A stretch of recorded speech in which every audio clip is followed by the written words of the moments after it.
तो देखिएगा दोस्तों, पहला क्वेश्चन है, मोस्ट इंपोर्टेंट क्वेश्चन है और बार बार पूछा जाने वाला प्रश्न है। प्रश्न है दोस्तों, भारतीय संविधान की प्रस्तावना में प्रथम संशोधन कब किया गया। तो दोस्तों आपके सामने 4 ऑप्शन दिख रहे हैं और इन्हीं ऑप्शन में से एक ऑप्शन सही है, उसी ऑप्शन को आपको कमेंट करना है। ठीक है, कमेंट भी करते रहिए और मैं आपको आंसर भी बता रहा हूँ। और दोस्तों इसका सही आंसर हो जाएगा ऑप्शन नंबर इसका बी सही हो जाएगा। भारतीय संविधान की प्रस्तावना में प्रथम संशोधन 1976 में किया गया। और दोस्तों इस संशोधन के तहत आपको बता दूं दोस्तों, इसमें समाजवादी, पंथ निरपेक्ष, राष्ट्र की अखंडता शब्द जोड़ा गया। ठीक है, इसे भी याद रखेंगे। अगला क्वेश्चन देखिएगा दोस्तों, दूसरा क्वेश्चन भी मोस्ट इंपॉर्टेंट है, पढ़िएगा। क्वेश्चन कह रहा है, वित्त आयोग के गठन का प्रावधान किस अनुच्छेद में किया गया है। तो इसे भी आपको कमेंट करना है। ठीक है, और इसका सही आंसर दोस्तों हो जाएगा ऑप्शन नंबर ए, अनुच्छेद 280 में दोस्तों वित्त आयोग के गठन का प्रावधान किया गया है। इससे रिलेटेड दोस्तों एक और क्वेश्चन पूछा जाता है। ठीक है, याद रखिएगा क्या होता है, वित्त आयोग के गठन का अधिकार किसके पास निहित होता है। तो राष्ट्रपति को दिया गया है। ठीक है, ये भी याद रखिएगा, वित्त आयोग के गठन का अधिकार राष्ट्रपति को दिया गया है, ये भी याद रखेंगे। नेक्स्ट क्वेश्चन देखिएगा, अगला क्वेश्चन भी इंपॉर्टेंट है, तीसरा क्वेश्चन। प्रश्न है, अनाईमुडी चोटी किस राज्य में है। चारों ऑप्शन को पढ़िए और कमेंट भी करते रहिए। तो इसका दोस्तों राइट आंसर क्या हो जाएगा, ऑप्शन नंबर सी, केरल में। अनाईमुडी चोटी किस राज्य में है, केरल में है। और यह दोस्तों पश्चिमी घाट की सबसे ऊंची चोटी है और इसकी ऊंचाई कितनी है, 2695 मीटर। ठीक है, ये भी याद रखेंगे। अगला क्वेश्चन देखिए, चौथा क्वेश्चन मोस्ट इंपोर्टेंट क्वेश्चन है, हमेशा पूछा जाने वाला प्रश्न है। प्रश्न है, भारत की तट रेखा पर कितने राज्य स्थित हैं। चारों ऑप्शन आपके सामने, कमेंट भी करते रहिए। ठीक है, और इसका सही आंसर क्या हो जाएगा, ऑप्शन नंबर बी सही हो जाएगा। भारत की तट रेखा पर कुल 9 राज्य स्थित हैं। और कौन कौन है दोस्तों, गुजरात है, महाराष्ट्र है, गोवा है, कर्नाटक है, केरल है, तमिलनाडु, आंध्र प्रदेश, ओडिशा एवं पश्चिम बंगाल। ठीक है, और दोस्तों ये भी याद रखिएगा, इसमें गुजरात की समुद्र तट की सबसे अधिक लंबी है। ठीक है, देखिएगा तट रेखा सबसे लंबी किसकी है, तो गुजरात की। ठीक है, ये भी पूछा जाता है किसकी तट रेखा सबसे लंबी है, तो गुजरात की समुद्र तट रेखा सबसे अधिक लंबी है। ठीक है, ये भी याद रखिएगा। नेक्स्ट क्वेश्चन देखिएगा, अगला क्वेश्चन है पांचवा क्वेश्चन भी इंपॉर्टेंट है, पूछा गया प्रश्न है, बिरजू महाराज नृत्य की किस विधा से संबंधित है। आपको बताना है, कमेंट भी करना है, कथक से है कि कथकली से है कि मोहिनीअट्टम से कि ओडिसी से। ठीक है, तो दोस्तों इसका राइट आंसर क्या हो जाएगा, ऑप्शन नंबर इसका कौन सा सही हो जाएगा, ए सही हो जाएगा। बिरजू महाराज नृत्य किस विधा से संबंधित है, कथक से है। इसे दोस्तों आप जरूर याद रखिएगा। और दोस्तों थोड़ा सा कथक के बारे में जान लीजिए दोस्तों। कथक देखिएगा, बिरजू महाराज कथक के प्रख्यात नर्तक हैं। ठीक है, कथक उत्तर प्रदेश का शास्त्रीय नृत्य है। कथक शब्द का अर्थ क्या होता है दोस्तों, कथा को थिरकते हुए कहना। ठीक है, कथक का अर्थ थोड़ा सा समझ लीजिएगा, कथक शब्द का अर्थ क्या होता है, कथा को थिरकते हुए कहना। नेक्स्ट क्वेश्चन देखिएगा, छठा क्वेश्चन भी इंपॉर्टेंट है, पूछा जाता है। प्रश्न है, निम्नलिखित में से कौन सी ग्रीन हाउस गैस है। Sulphur dioxide, ammonia, carbon dioxide, nitrogen. इसमें से आपको पहचान करना है कि कौन सी ग्रीन हाउस गैस है। तो इसका दोस्तों राइट आंसर हो जाएगा option number C, carbon dioxide दोस्तों ग्रीन हाउस गैस के अंतर्गत आती है। ठीक है, अगला क्वेश्चन देखिए, सातवां क्वेश्चन कंप्यूटर से, मोस्ट इंपोर्टेंट क्वेश्चन है, कमेंट भी आपको करना है। लिनक्स क्या है। लाइनक्स मतलब जो कंप्यूटर में होता है वो क्या होता है दोस्तों, वो एक ओएस होता है, ऑपरेटिंग सिस्टम होता है। जैसे विंडोज होता है ना, वो ऑपरेटिंग सिस्टम होता है, विंडोज 7, विंडो 8, विंडो 10, ये सब क्या होते हैं दोस्तों, ये सब ऑपरेटिंग सिस्टम होते हैं। उसी प्रकार दोस्तों लाइनक्स भी क्या होता है, एक ऑपरेटिंग सिस्टम होता है। तो इसका आंसर राइट आंसर क्या हो जाएगा, ऑप्शन नंबर ए सही हो जाएगा। लिनक्स एक ऑपरेटिंग सिस्टम है। क्या है, एक ऑपरेटिंग सिस्टम है। बहुत बार क्वेश्चन पूछा गया है। अगला क्वेश्चन देखिए दोस्तों, आठवां क्वेश्चन भी इंपॉर्टेंट है। क्वेश्चन है, भारत में कौन सी मिट्टी सर्वाधिक पाई जाती है। ये आपको बताना है, काली, लाल, जलोढ़, लेटेराइट। अब इनमें आपको कमेंट भी करना है इस क्वेश्चन का आंसर। ठीक है, और इसका दोस्तों सही आंसर क्या हो जाएगा, ऑप्शन नंबर सी, जलोढ़ मिट्टी दोस्तों भारत में सर्वाधिक पाई जाती है। जलोढ़ मिट्टी दोस्तों लगभग 40% भूभाग पर दोस्तों विस्तृत है, इसे भी याद रखिएगा। अगला क्वेश्चन देखिए, दूसरा क्वेश्चन है आपका। अगला नेक्स्ट है 9वां नंबर क्वेश्चन है, मोस्ट इंपोर्टेंट ये भी क्वेश्चन है। भारत का दूसरा सर्वाधिक जनसंख्या वाला राज्य है। देखिएगा यहाँ पे क्या पूछा है दोस्तों, दूसरा सर्वाधिक जनसंख्या वाला। पहला तो आपको पता होगा, पहला कौन है, उत्तर प्रदेश है। दूसरा कौन है, दूसरा दोस्तों है महाराष्ट्र। ऑप्शन नंबर कौन सा सही हो जाएगा, ए सही हो जाएगा, याद रखिएगा। दूसरा दोस्तों कौन है? दूसरा है महाराष्ट्र। तीसरा को स्थान पे कौन है? बिहार। चौथे स्थान पे कौन है? पश्चिम बंगाल। ठीक है, इसे भी याद रखिएगा। नेक्स्ट क्वेश्चन देखिए, 10वां क्वेश्चन है। 10वां क्वेश्चन भी इंपॉर्टेंट है, साइंस से है। क्वेश्चन है, यदि किसी गतिमान वस्तु में त्वरण परिवर्तित न हो तो उसकी गति है, कैसी गति रहेगी? त्वरण परिवर्तित न हो तो पहले जान लीजिए दोस्तों त्वरण क्या होता है। ठीक है, त्वरण क्या होता है? वेग परिवर्तन की दर को त्वरण कहते हैं। ठीक है, क्या कहते हैं दोस्तों? वेग परिवर्तन की दर को त्वरण कहते हैं। यदि किसी वस्तु में त्वरण परिवर्तन न हो अथवा नियत रहे तो वह पिंड दोस्तों या वस्तु एक समान गति से चल रहा होगा, यानी चलता रहेगा एक समान गति से। आंसर से क्या हो जाएगा? एक समान गति, ऑप्शन नंबर सी। यदि किसी गतिमान वस्तु में त्वरण परिवर्तित न हो तो उसकी गति एक समान गति होगी। ठीक है, नेक्स्ट क्वेश्चन देखिएगा। अगला क्वेश्चन भी मोस्ट इंपॉर्टेंट है, बहुत बार पूछा गया प्रश्न है। प्रश्न है, महाभाष्य पुस्तक का संबंध किस विषय से है? कमेंट करके अभी आपको बताना है। ठीक है, चिकित्सा से है कि व्याकरण से है कि संगीत से है कि दर्शन शास्त्र से है? तो दोस्तों आपको बता दूं, महाभाष्य पुस्तक का संबंध व्याकरण से है। ऑप्शन नंबर इसका बी सही हो जाएगा। इसे दोस्तों आप याद रखिएगा। महाभाष्य पुस्तक व्याकरण पर लिखा गया है और इसके रचनाकार दोस्तों कौन है? पतंजलि हैं। ठीक है, इसे भी याद रखिएगा।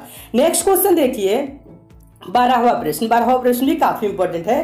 प्रश्न है, त्रिपिटक किससे संबंधित है? ये प्रश्न है, त्रिपिटक किससे संबंधित है?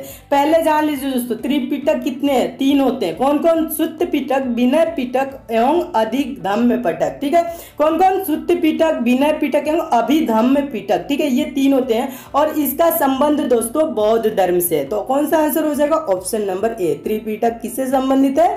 तो बौद्ध धर्म से संबंधित है, इसे भी याद रखिएगा। अगला क्वेश्चन देखिएगा, अगला क्वेश्चन भी इंपॉर्टेंट है। 13 नंबर क्वेश्चन, किस शासक के शासन काल में विजयनगर साम्राज्य की स्थापना हुई थी? तो इसका दोस्तों सही आंसर क्या हो जाएगा? चारों ऑप्शन को पढ़िए और कमेंट भी कीजिए। और इसका दोस्तों सही आंसर हो जाएगा मोहम्मद बिन तुगलक। दोस्तों मोहम्मद बिन तुगलक के शासनकाल में हरिहर और बुक्का नामक 2 भाइयों ने, ठीक है, हरिहर एवं बुक्का नामक 2 भाइयों ने 1336 ईस्वी में विजयनगर साम्राज्य की स्थापना की। कब की? 1336 ईस्वी में। तो इसका राइट आंसर क्या हो जाएगा? ऑप्शन नंबर सी सही हो जाएगा, मोहम्मद बिन तुगलक के शासनकाल में। ठीक है, अगला क्वेश्चन देखिएगा, 14 नंबर क्वेश्चन है, काफी इंपॉर्टेंट क्वेश्चन है।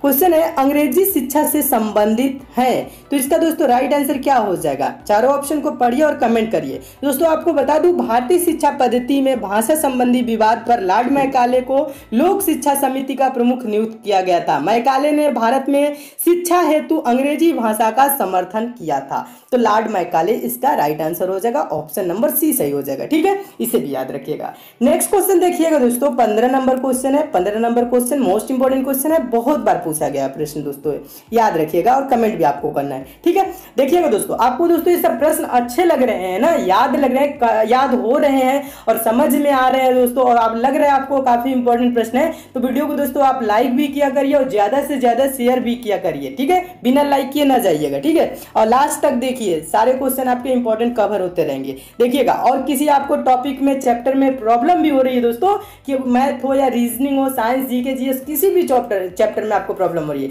तो नीचे क्या करेंगे दोस्तों, आप कमेंट भी कर देंगे, तो चैप्टर भी मैं बहुत जल्द कंप्लीट करा दूंगा। तो कहीं भी आपको प्रॉब्लम होती है तो नीचे कमेंट जरूर कीजिएगा। देखिएगा, प्रश्न है, नव जागरण के अग्रदूत के नाम से किसे जाना जाता है? तो इसका दोस्तों सही आंसर क्या हो जाएगा? ऑप्शन नंबर ए सही हो जाएगा, राजा राम मोहन राय को। दोस्तों राजा राम मोहन राय को आधुनिक भारत का पिता भी कहा जाता है, नव जागरण का अग्रदूत, सुधार आंदोलन के प्रवर्तक। ठीक है, ये सब राजा राम मोहन राय को उपाधि दी गई। ठीक है, क्या क्या? आधुनिक भारत का पिता, नव जागरण का अग्रदूत, सुधार आंदोलन के प्रवर्तक। ठीक है, ये तीनों प्रश्नों को याद रखिएगा। नेक्स्ट क्वेश्चन देखिएगा, 16 नंबर क्वेश्चन है, इंपॉर्टेंट है, पूछा गया प्रश्न है, विश्व मधुमेह दिवस मनाया जाता है, किस तिथि को मनाया जाता है? तो इसका दोस्तों राइट आंसर क्या होगा? कमेंट करते रहिएगा आप। ठीक है, ऑप्शन नंबर इसका सी सही हो जाएगा, 14 नवंबर को। दोस्तों 14 नवंबर को प्रतिवर्ष राष्ट्रीय मधुमेह यानी विश्व मधुमेह दिवस मनाया जाता है। विश्व मधुमेह दिवस कब मनाया जाता है? प्रत्येक वर्ष 14 नवंबर को। नेक्स्ट क्वेश्चन देखिएगा, 17 नंबर क्वेश्चन है, ये भी इंपॉर्टेंट है। और दोस्तों इन सब प्रश्नों का आपको पीडीएफ चाहिए तो टेलीग्राम को भी आप ज्वाइन कर लीजिएगा। टेलीग्राम का भी लिंक दोस्तों नीचे डिस्क्रिप्शन बॉक्स में है, टेलीग्राम को ज्वाइन कर लेंगे, जहां दोस्तों मैं समय समय पे पीडीएफ भी प्रोवाइड करता रहता हूँ, सारे वीडियो के आपको लिंक भी वहां मिल जाएगी, ठीक है। तो टेलीग्राम को आप जरूर ज्वाइन करिएगा। देखिएगा 17 नंबर क्वेश्चन है, निम्नलिखित में से किसने भारतीय राष्ट्रीय कांग्रेस के अधिवेशन की अध्यक्षता सिर्फ एक बार की? किसने की? तो इसका सही आंसर क्या हो जाएगा? Option number D, Mahatma Gandhi ने, ठीक है। महात्मा गांधी ने दोस्तों केवल वर्ष 1924 में बेलगांव यानी कर्नाटक में कांग्रेस की अधिवेशन की अध्यक्षता की थी, सिर्फ एक बार, ठीक है। महात्मा गांधी, याद रखिएगा। अगला क्वेश्चन देखिएगा, अगला क्वेश्चन बहुत ही इंपॉर्टेंट है, बहुत बार पूछा गया है। प्रश्न है, भारतीय संगीत का उद्गम किससे माना जाता है? यानी भारतीय संगीत का उद्गम किससे माना जाता है, यह प्रश्न पूछ रहा है। तो इसका दोस्तों सही आंसर क्या होगा आपको कमेंट भी करना है, ठीक है। और इसका दोस्तों राइट आंसर हो जाएगा ऑप्शन नंबर बी, सामवेद से, ठीक है। भारतीय संगीत का उद्गम किससे माना जाता है? तो सामवेद से, यानी कहां से संगीत का उद्गम हुआ, शुरुआत हुआ? तो सामवेद से, ठीक है। नेक्स्ट क्वेश्चन देखिएगा, 19 नंबर क्वेश्चन है। 19 नंबर क्वेश्चन भी इंपॉर्टेंट है, काफी इंपॉर्टेंट है, बहुत बार पूछा गया प्रश्न है, ठीक है। देखिए प्रश्न क्या कह रहा है, प्रश्न पढ़िएगा। प्रश्न दोस्तों कह रहा है, सुदर्शन झील का पुनरुद्धार किसने करवाया था? चारों ऑप्शन आपके सामने है, कमेंट भी करना है दोस्तों। थोड़ा सा इसके बारे में जान लीजिए। मौर्यों द्वारा निर्मित सुदर्शन झील गिरनार पर्वत पर स्थित है। इसका जीर्णोद्धार शक शासक रुद्रदामन फर्स्ट ने करवाया था और इसका पुनरुद्धार गुप्त शासक स्कंद गुप्त ने करवाया था। पुनरुद्धार पूछ रहा है तो इसका आंसर क्या हो जाएगा दोस्तों? इसका कौन सा आंसर हो जाएगा? ऑप्शन नंबर सी, गुप्त शासक स्कंद गुप्त ने करवाया था, ठीक है। इसे भी याद रखिएगा। अगला क्वेश्चन देखिए, अगला क्वेश्चन है 20 नंबर क्वेश्चन, 20 नंबर काफी इंपॉर्टेंट है।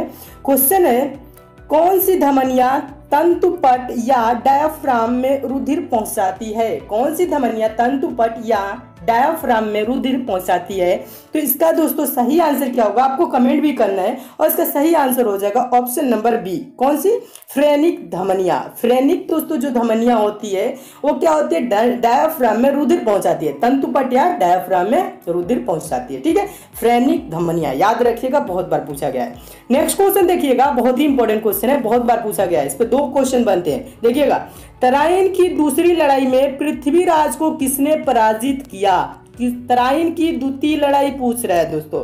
तराइन की द्वितीय लड़ाई कब हुई थी दोस्तों? देखिएगा, तराइन की जो प्रथम लड़ाई थी, पहले जान लीजिए दोस्तों, प्रथम लड़ाई 1191 में, ठीक है, मोहम्मद गौरी और पृथ्वीराज चौहान के बीच हुई थी। और इसी मैदान पे दोस्तों दूसरी लड़ाई 1192 में हुई। कब हुई थी? 1192 में द्वितीय लड़ाई हुई थी, ठीक है, मोहम्मद गौरी और पृथ्वीराज चौहान के बीच, ठीक है। अब प्रथम में दोस्तों पृथ्वीराज चौहान विजयी रहा, जबकि द्वितीय युद्ध में मोहम्मद गौरी विजयी रहा, ठीक है। तो द्वितीय पूछ रहा है, द्वितीय में किसने पराजित किया, कि पृथ्वीराज चौहान ने किसको पराजित किया? तो इसका राइट आंसर दोस्तों क्या हो जाएगा? Option number B, Mohammad Ghori को, ठीक है। देखिएगा क्वेश्चन पढ़िएगा, तराइन की दूसरी लड़ाई में पृथ्वीराज चौहान को किसने पराजित किया? तो आंसर हो जाएगा मोहम्मद गौरी, ठीक है, यानी याद रखिएगा, ठीक है, बहुत ही इंपॉर्टेंट है। और प्रथम में कौन जीता था? प्रथम में देखिएगा, दोनों क्वेश्चन को याद रखिएगा, दोनों इंपॉर्टेंट है, ठीक है। प्रथम युद्ध में पृथ्वीराज चौहान विजयी रहा और द्वितीय युद्ध में मोहम्मद गौरी विजयी रहा। पृथ्वीराज चौहान हार गया था द्वितीय में, ठीक है। नेक्स्ट क्वेश्चन देखिएगा, अगला क्वेश्चन है 22 नंबर क्वेश्चन है, इंपॉर्टेंट क्वेश्चन है। प्रश्न है, भारतीय संविधान का अनुच्छेद 17 संबंधित है। और ये प्रश्न दोस्तों मोस्ट इंपॉर्टेंट है, IAS PCS के एग्जामों में भी ये प्रश्न बहुत बार रिपीट कर चुका है, लगभग सभी परीक्षाओं में प्रश्न पूछा जाता है। अनुच्छेद 17 याद रखिएगा, अस्पृश्यता का अंत से संबंधित है। Option number C, option number C सही हो जाएगा, अस्पृश्यता का अंत। नेक्स्ट क्वेश्चन देखिएगा दोस्तों, 23 नंबर क्वेश्चन है, ये भी इंपॉर्टेंट क्वेश्चन है, याद रखिएगा। भारतीय संविधान में अनुच्छेद 19 के तहत कितने प्रकार की स्वतंत्रता का अधिकार है? दोस्तों आपको इसके बारे में थोड़ी सी जानकारी दे देता हूं, याद रखिएगा। देखिएगा, भारतीय संविधान की जो मूल संविधान है दोस्तों, मूल संविधान में कुल 7 प्रकार के स्वतंत्रता का अधिकार था, लेकिन 44वें संविधान संशोधन के दोस्तों अंतर्गत संपत्ति के अधिकार को हटा दिया गया, ठीक है। क्या संपत्ति के अधिकार को हटा दिया गया। अब लेकिन वर्तमान में कितने हैं दोस्तों, कुल 6 प्रकार के। ठीक है, भारतीय संविधान के अनुच्छेद 19 के तहत कितने प्रकार के स्वतंत्रता का अधिकार है, 6। ठीक है, ऑप्शन नंबर सी सही हो जाएगा, ये याद रखिएगा। मूल संविधान में पूछे तो 7। ठीक है, लेकिन 44वें संविधान संशोधन के तहत क्या किया गया, संपत्ति का अधिकार को हटा दिया गया। नेक्स्ट क्वेश्चन देखिएगा, 24 नंबर क्वेश्चन है, इंपॉर्टेंट क्वेश्चन है, बहुत बार पूछा गया प्रश्न है, बार बार पूछा जाने वाला प्रश्न है, याद रखिएगा। प्रश्न है, भारत को कितने भूकंप क्षेत्रों में बांटा गया है। इसका राइट आंसर क्या हो जाएगा, ऑप्शन नंबर कौन सा सही हो जाएगा, ऑप्शन नंबर बी सही हो जाएगा।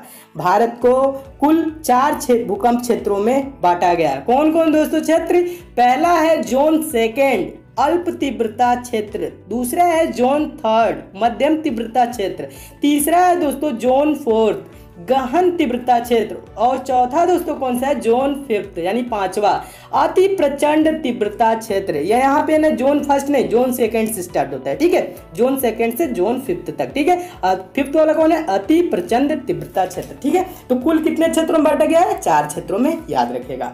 अगला क्वेश्चन देखिएगा, 25 नंबर क्वेश्चन है, ये भी इंपॉर्टेंट है। निम्नलिखित में से कौन सा राज्य कपास का सर्वाधिक उत्पादन करता है, बहुत बार पूछा गया प्रश्न है। तो इसका दोस्तों राइट आंसर हो जाएगा ऑप्शन नंबर ए सही हो जाएगा। महाराष्ट्र दोस्तों कपास का सर्वाधिक उत्पादन करने वाला भारत का पहला राज्य है। ठीक है, याद रखिएगा। ये सब